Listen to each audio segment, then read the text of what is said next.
Welcome to Tenor Tech, where I solve the problems you didn't even know you had.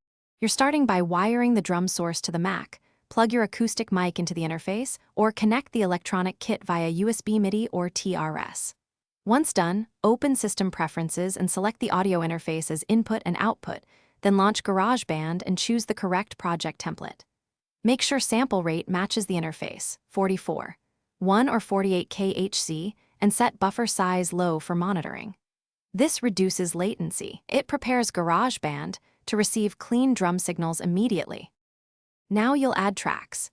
Create dedicated audio tracks for kick, snare, and overheads, or make a multi-output instrument track from a drum module. Once created, assign each track's input to the corresponding interface channel and enable monitoring so you can hear it through headphones.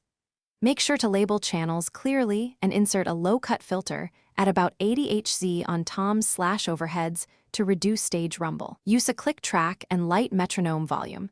This helps performance timing and later editing, so you're ready to record. Arm the tracks, set levels to avoid clipping, and record multiple takes so you have options. Once you've captured performances, use GarageBand's transient detection and flex time to tighten hits. Apply light compression on kick and snare, and consider parallel compression for punch. When mixing, balance overheads and room mics for natural ambience. If you run into issues, troubleshoot by increasing buffer size, checking USB cables and grounding, and ensuring the audio interface drivers are current. This fixes most timing and noise problems. Thanks for watching. Subscribe to keep your life in tune.